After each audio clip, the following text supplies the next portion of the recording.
Nick Tockert here with the Historical Fencing Guild. I've been kind of debating weighing in on this, and I decided I'm going to. One of those, I have to, so I will. I've been watching the news, and the business with the shootings, and the cries of arm your teachers. And one other thing I'm hearing is teachers need martial arts, and this runs parallel with this whole myth that I encounter, both with people who have firearms and martial artists. But there's a myth that goes that by acquiring the tools, you become a technician.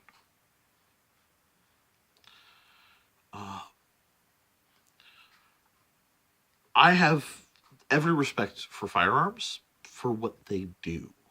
Before anyone gives me anything, I respect the Second Amendment as much as I respect any of the Bill of Rights. They're all crucial and interlocked pieces of technology. I'm not attacking that. I'm not attacking people's rights. I'm not attacking anything, but I am making some quandaries because I think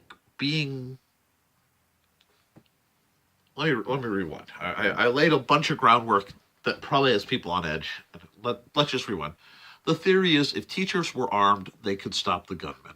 And there are citations of, in the 50s or whatever, everybody had a gun, and somebody threatened something, and everybody had a gun, and nobody showed up, and yada, yada, yada. Okay. Let's just step back from that, because I'm watching the news, and I'm watching the drills that are going on, where people are firing guns and kids are hiding, and I remember the code reds when they hit when I was going through, and we had shootings at school. We had knifings at school. We had a lot of bad things that happened, and not all of it was reported. It was a crazy time kind of deal. It was the late 90s, and I saw a lot of really bad things. And it's part of the reason my son's homeschooled. But what I'm seeing now, they're asking teachers to go out and be Rambo, And it's not that a trained person isn't able to do things. It's the level of training it takes. Like, okay, I think of the operation of firearms as, we'll call it being an infantryman, because that's basically what it is. If you're talking about using small arms to go into combat, you're either police, or you're an infantryman, or you're some higher level operative. Spec ops, SWAT teams, whatever, big guys. People who've been trained extensively and are of an incredible physical condition to do a dangerous and deadly job. And people, I don't think, understand and think in terms of the training it takes to get there. And where firearms are concerned, I've noticed something. And this may offend people, and I really don't want to offend people, because I'm not taking a shot at gun collectors. I from a, wow, they're kind of cool, I can see they're really cool. But owning them and being able to use them properly aren't the same thing. Now, at one point, different levels of military capability, be they World War I pilots who were really good at what they did, or even in certain circles, people who have, we'll say, shooter-based jobs are referred to as mechanics. Now, that's a very interesting term, and it's very well selected, because if you go out and you have the money, okay, you've got all the money in the world, and you go out and you buy the full garage, snap-on set, the stack tools with everything, the compressor for the, to pull lug nuts, all the tools in the world, a lift, Put a hydraulic lift in your garage so you can put your car up to work on it. Every tool imaginable. You buy these. That alone won't make you into a mechanic.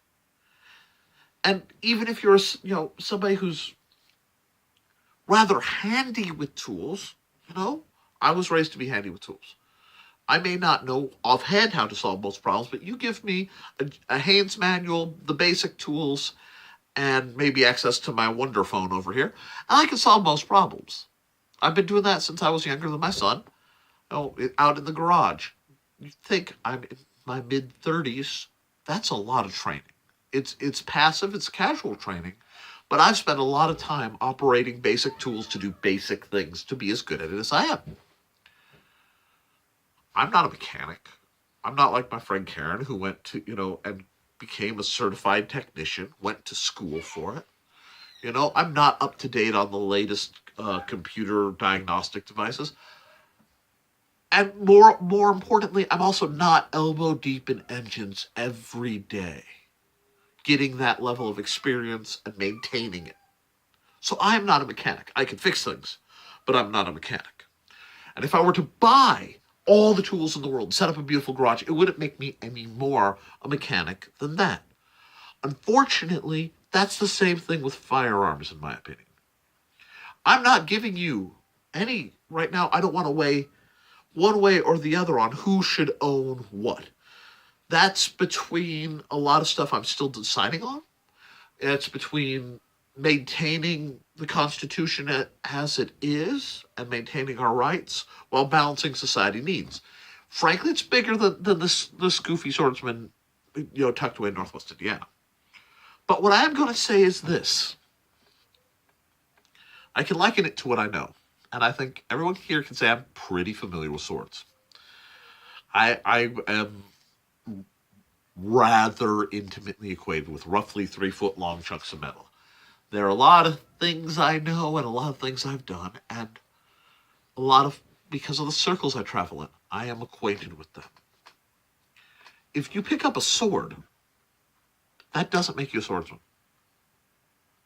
Okay?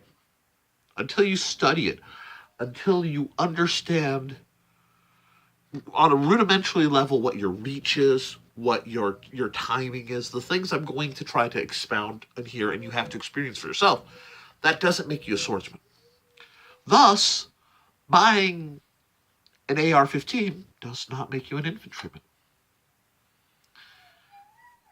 And further, and perhaps more interesting, buying a handgun doesn't make you a cop. Now, again, I'm not saying that you have no right to these things. In fact, like I said, I'm a big fan of the Constitution. What I am saying is, it's not the Wild West. And people, even highly trained individuals who it is their job, it is their profession, their occupation to go into battle. They're a different breed, and even they get scared. Expecting a civilian who that isn't their primary mode to engage in that is reckless, and it's unfair. Now, do I think everyone should have firearms training? Absolutely. I think everyone should at least have firearms safety training, and they should be able to engage on that as much as they want to learn. Do I think that instructors should have to do that as part of the defensive plan of their students? No. I'm looking at this from a very odd. I'm a parent. I have experience being a substitute teacher for a long time, and I was a paraprofessional for about a year with special needs. I've been in schools a lot. I was a sub for a long time, and I went from high school to college to, substitute teaching to a few other things. I've spent a lot of time on both sides of the desk in the classroom. And teachers right now aren't equipped to teach. People have no clue how many hours off the clock they work The testing is insane. The amount of education they have to have and maintain is insane. They have to work very, very hard doing something very, very important. Hoisting internal scholastic defense on them, I don't think it's fair or just. Now, some other people have said, well, they need to learn martial arts. Now we got to talk. And I'll talk a little bit more assertively on this. Because, like I said, I'm a reasonable martial artist. I am very informally trained because of finances and conditioning. I operate a little different. Always have. But I am formally trained in something called CPI. And CPI is Crisis Prevention and Intervention. And it is a very rudimentary but very effective system of analyzing potentially dangerous situations in students or clients. Right now, it's focused on people with special needs or emotional disorders. I will say, I believe everyone should be trained in it. If you're in a school setting, you should know. There, it teaches you how to not let someone hurt you. And as an instructor, you have to be very careful. As staff, you have to be very careful. Because as a martial artist, especially dealing with, a child or a teen, it would be very mechanically simple for me to do great harm onto somebody. I don't want to. I never would. But it would be very simple if I used a system unlike CPI. There are other terms out there, I'm sure, other systems. But the thing about CPI is it teaches you how to read escalation, how to de-escalate, how to handle how handle students. When I was working with special needs people, I've had to use that training to disarm them. I've many times had to mitigate violence. And sometimes it means taking a punch. But it means knowing how to take a punch, when to take a punch, and how to talk them down and aftercare. See, when you talk about martial arts as defense, in the street, it's very simple. In the street, a bad person is trying to hurt you. And if they get into a position where they can hurt you, a massive failure on your part has happened. Don't blame the victim. I'm going to blame the victim because I've been the victim. Tactical awareness. If you aren't paying critical attention, anytime you go out there, you're putting yourself at a disadvantage and you can get hurt. And that's real and that's true. In the classroom or in a medical setting, they're not bad guys. They're not criminals. They're children. They're special needs people who literally are not able to control their actions. Do you really want to use Krav Maga or karate or a hard art on a kid? I mean, really, is that the person you want to be at night? Is that who you want our teachers to be trained to be? I don't think so. That's why you need programs like CPI, which, there are rudimentary blocks. There are rudimentary what are called basket holds, therapeutic restraints. They're not pleasant, but it's a lot different than doing a blood choke on somebody. Like you might pick up in Krav Maga, or, hyperextending a joint.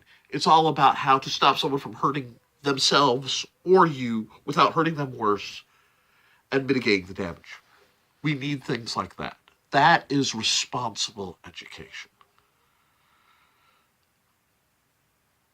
And understanding how to read people and encourage de-escalation across the board is what we need.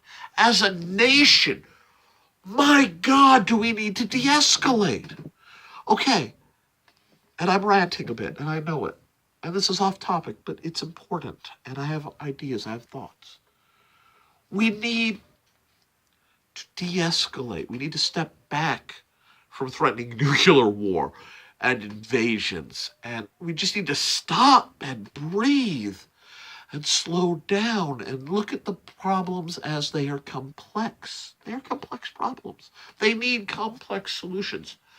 You're not going to make something as socially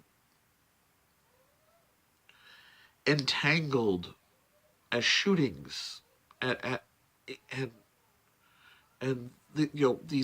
these crimes that people are doing in schools and children are doing. Children are killing each other. You can't fix that with waving a magic wand. We're gonna take the guns away, or we're gonna arm the police, or we're gonna arm the police, but arm the teachers. Or it's a component, but it's not the answer. And what we need is an answer. And that's going to take people a lot smarter than me, a lot smarter than most of you, who are going to look at not just the mechanics of stopping shooting. I mean, stopping shootings are important. And metal detectors, I'm pro metal detector. And passive means, but maybe we should stop and go, why? People are going, how? How are they getting it and doing it?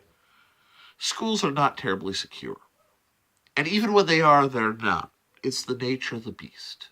You can turn them into castles, and you'll still have somebody with Marauder's map. You know what I mean? It's just realistic. The social networking and stratification of cliques and connections that are made in high school literally can't be grasped by the adult mind, because the mind of a high schooler, the brain is physically different. It hasn't solidified. It thinks differently. So maybe we need to start trying to figure out why people are shooting each other. Because that would stop the shooting and not take anything from anybody else. But then we may have to deal with heavier things like socioeconomic problems outside of school. It's not easy. But it's also not realistic to ask the people who've already dedicated their lives to education, which is hard, who have to suffer through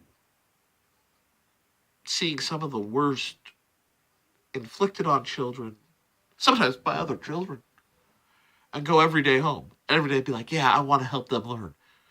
Especially in like middle school or high school, where they don't want to be there. Hormones are and society, everything, like you want to be everywhere else. So here's what I'm thinking. CPI for teachers across the board would be a good idea, or something similar. Look up the programs. You have the interwebs if you're watching this. Expand counseling, maybe, and make it not. We have to address mental illness, not like, oh, keep guns away from the mentally ill. How about, destigmatizing getting treatment? If you have a broken arm or an infection that is killing you, you're expected to go to the doctor if you can afford it. And that's a whole nother issue. Maybe we need to start treating mental illness, depression, anxiety, like it's something many people go through, and increasingly so due to the climate of today.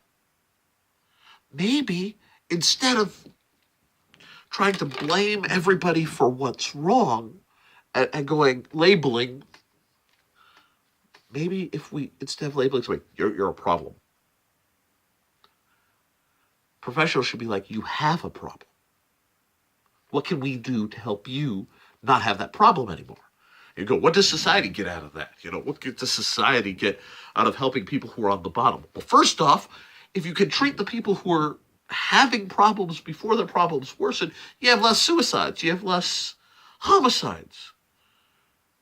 And it's been my goal personally among the people I know and the people I meet to try to prevent suicide whenever possible. I go to great lengths to do this. I have for years. And it's chewed me up. Because sometimes it seems like no one else out there is. And I see this all as one problem. The depression, the anxiety, these bleed off points, suicide, violence, all of this. It's all interwoven. So just saying, well, we're gonna pull this type of firearm out. Okay. That's great mechanically. If it works, wow. Yay. But that's not gonna unweave the ball. Whether it's valid or not doesn't matter. That's a different discussion that gets into firearms and stuff. Is it going to solve the problem? No. Will it make it? Uh, will it? Will it? Is that the conversation that should be had? Not entirely. It should be had, and that's a conversation that needs to be had between politicians, between gun owners, between the people who don't like it. But it shouldn't.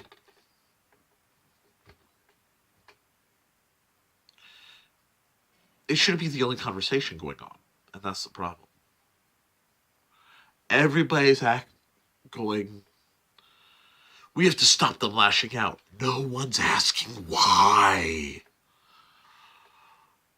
I was angry in school. I hated the world by the time I walked freshman year. I hated the world. I didn't want anything to do with it. I still, to this day, try to make peace with God and those around me for the amount of anger I carried, even when it wasn't expressed.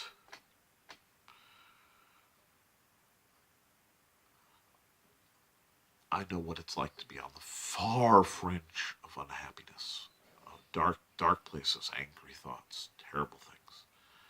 And because of my faith and because of my better nature, maybe, and some help, and I got to move past. It changed me, it shaped me, and gave me the reason why I had to pick up a sword in the first place. Because I never wanted to feel powerless again. I never wanted to feel that afraid. And I know what it's like. And I know what it's like to be so angry you're almost more afraid of what you'd do if you were let loose. And I thank God that I was able to contain the fury that was addled by my hormones and inflicted by some really bad events. And thanks to my parents for being there and the way they were. And, I found a way out. And I sort of cut it. That's why I'm so dedicated to the sword, because it's been dedicated to me.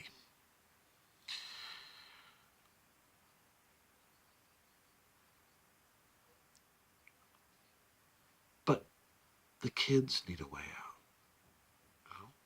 The angry ones. There has to be a point where we can catch them before they step off into the abyss. Everybody's worried about the point they start shooting. I'm worried about the point they decide to pick up the gun, to acquire it, to go. Catch them then. Have someone, we have to catch them before that. Prevention has to be farther in advance than, how do you neutralize an active shooter situation? There are only 2 or 3 ways. Once the bullets start flying, they either surrender, they run out of ammo, or somebody puts them down. I don't know. They become tactical questions. I'd rather stop somebody before they got angry enough to pull the trigger. But I do believe that teachers, that's where they can be the first line of defense. That's where they need counselors who can actually counsel. Okay, I've encountered a lot of them growing up. And as a child and as a student, I couldn't say this because I wasn't respected enough. My opinion didn't matter. As an adult, God help me, I am a white male in America. My voice at least counts. If that is my privilege, instead of me, feeling bad for having it, I'm going to use it to try to do some good.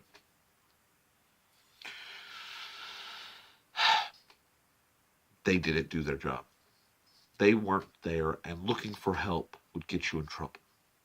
So I had to do things on my own that I shouldn't have had to do. I had to deal with anger I shouldn't have had.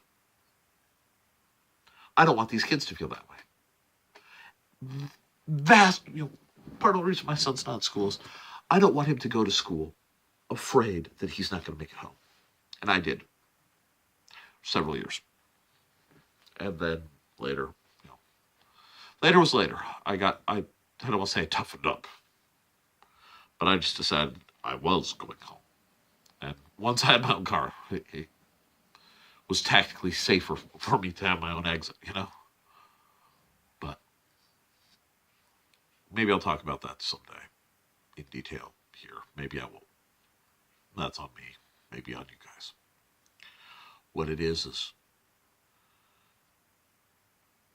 they need help so that they can do good later. You got to do good for them now. So I pray for all the kids who fall. I do. I have lots of thoughts and prayers gets batting around. I have thoughts and prayers, I think, and I pray every night for those kids who die. And I pray for the ones who pulled the triggers.